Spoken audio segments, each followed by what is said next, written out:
అల్లు అర్జున్ దేశముదురు మూవీతో టాలీవుడ్కు ఎంట్రీ అతి తక్కువ కాలంలోనే స్టార్ హీరోయిన్గా మంచి గుర్తింపును సంపాదించుకుంది హన్సిక.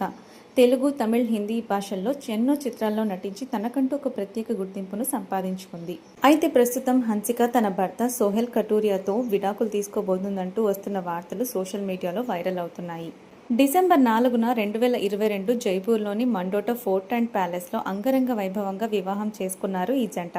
వారి వివాహం అప్పట్లో సోషల్ మీడియాలో భారీ సంచలనం అయితే సృష్టించింది. సోహెల్ హన్సికను పెళ్లి చేసుకోకముందే తన మొదటి భార్యతో విడాకులు తీసుకున్నారు. అయితే గత కొంతకాలంగా హన్సిక, సోహెల్ విడివిడిగా ఉంటున్నారనే టాక్ వినిపిస్తోంది.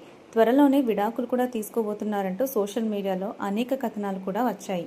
అయితే దీనిపై సోహెల్ ఓ ఇంటర్వ్యూలో క్లారిటీ ఇచ్చారు. తాము విడాకులు తీసుకోవట్లేదు అంటూ స్పష్టం చేశారు. కానీ హన్సికతో విడివిడిగా ఉంటున్నారన్న రూమర్స్ పై మాత్రం మౌనంగా ఉండిపోయారు. తమ విడాకుల రూమర్స్ పై సోహెల్ క్లారిటీ ఇచ్చిన హన్సిక మాత్రం ఇప్పటి వరకు ఏమీ స్పందించలేదు.